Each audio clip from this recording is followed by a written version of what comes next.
What is up, guys? We're back with another video, and today we're checking out this case right here. This is the Thermaltake Ceres 300 TG ARGB. So let's go ahead and take a look.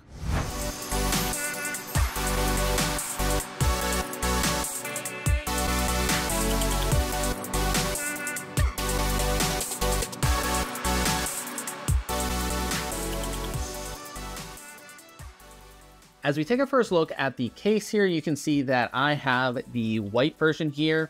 It's going to come in white, black, and a matcha green color. Now, this is a pretty compact mid-tower. I'll go ahead and put the official dimensions like I always do right here on the screen.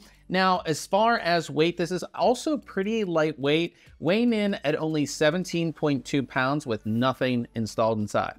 If we start at the front of the case, we can see that Thermaltake is using a ventilated front panel with large circular openings. This is going to provide unrestricted airflow into the case. If you pull up on the bottom of the front of the case, the bezel will easily pop off. The front bezel does feature an integrated filter that is removable. With the front of the case removed, we can see the two included 140mm fans mounted on the front cooling mount. This mount does support up to three 120mm fans, as well as radiators up to 360mm. With the front of the case removed, we can easily access the pull-out filter that extends the entire length of the bottom of the case. Moving up to the top of the case, we have our buttons and connections. So from left to right, we have a small reset button, headphone and microphone jacks, two USB 3.0 Type A ports, a USB 3.2 Gen 2 Type C port, power and hard drive activity LEDs, and a large power button. The top of the case has the same type of ventilation pattern as the front, so again, you're going to get lots of airflow here. There is a magnetic filter that can easily be removed from the case, so you can clean it as well as install your fans or radiators at the top of the case. The top of the case will support up to three 120mm fans, as well as radiators up to 280mm. The main side panel is a tempered glass panel. Now, the interesting thing about it compared to other cases is that it only extends as far as the main compartment of the case. This tempered glass panel is held into place by two thumb screws, so you don't have any latches or a toolless system. We do have Thermaltake's LCD panel kit installed on the main side of the case. This does not come with the case, but it can be purchased as an add-on. The 3.9-inch LCD works with Thermaltake's ARGB Plus 2.0 software and mainly shows things like system stats, but you can also show things like the weather, use it as a clock, and even load your own images and videos onto it. The opposite side panel is all white and does have some ventilation down towards the bottom. At the back of the case, we have a pretty standard layout with a fan towards the top, our motherboard mounts, and then our power supply mount at the bottom.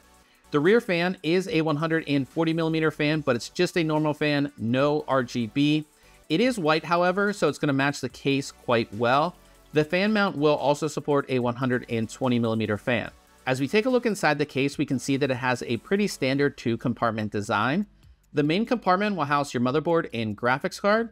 Even though this is a more compact version of the Series 500, it still has support for motherboards up to extended ATX, graphics cards as long as 370mm, as well as CPU coolers as tall as 185mm. Surrounding the motherboard tray, you have multiple cable routing holes. The two main ones have rubber inserts. There is a full-length power supply cover that separates the two compartments of the case. It has ventilation holes in it, as well as cable routing holes to connect the cables to the bottom of your motherboard, and it has a cutout towards the front if you planned on installing a radiator in the front of the case. If we take the opposite side panel off the case, we can see how the rest of the case is designed. There are 4 Velcro ties with integrated tie downs to help you organize all of your cables. On the back side of the motherboard tray is a removable storage mount.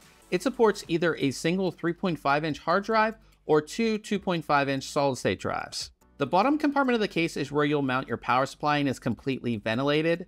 This case does support ATX power supplies up to 220mm in length. Towards the front of the case is a fan mount that supports 140 or 120mm fans. It is sort of interesting that there's not a hard drive cage down here, as we typically see that in other cases. When it comes to testing, we test both temperatures as well as sound levels. So here's a breakdown of our test system.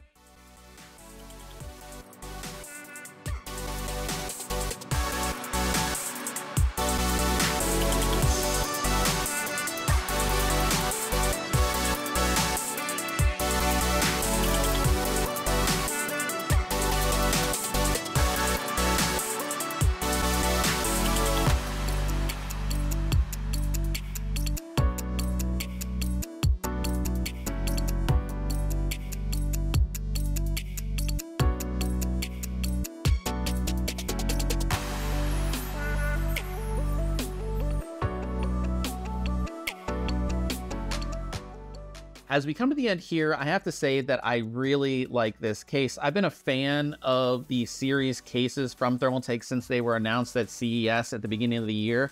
And, you know, they just look really sleek. They give you the tempered glass side panel. They do come ready to go out of the box. So this comes with 3 included 140mm fans, which is going to give you adequate cooling and lots of room to add on to that as well. So you can do a 360mm radiator in the front, 280 in the top. Again, plenty of room. And it's really easy to build in as well. Like, I didn't run into a single issue building in this case. Lots of room to work with, easy to route all of your cables and everything like that. And you do get support for all of the largest hardware out there. Even though this is a smaller version of the Series 500, you still have room for extended ATX motherboards. You still have room for long graphics cards, long power supplies, you know, really tall CPU coolers. Like, it's all going to fit in this case, which is really great, and I definitely like that. But I do feel that Thermaltake did drop the ball a little bit on this case. One of the biggest things that stands out to me is that the Series 500 supported up to 8 hard drives out of the box. This case only supports 2. And I know, like, we're moving to NVMe storage and all that, everything's gonna be on the motherboard.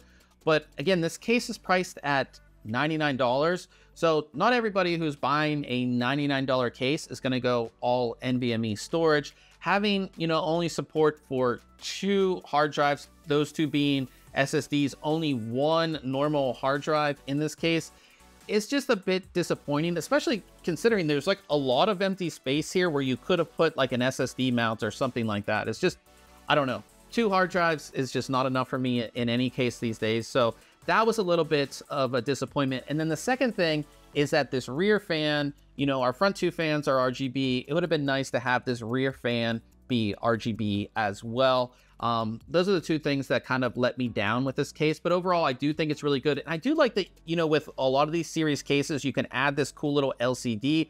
I do have to say that the LCD looks great, but it costs just as much as this case. So it's definitely something to think about. But overall, I do think this is a really good case. It looks great. It provides adequate cooling, which is really nice there as well. So if you are looking for sort of like a smaller mid-tower case, this is one that I would definitely recommend. Now, if you have any questions about this case, go ahead and leave it in the comment section below. And if you enjoyed this video, I would appreciate it if you hit the thumbs up. We'll see you guys in the next video.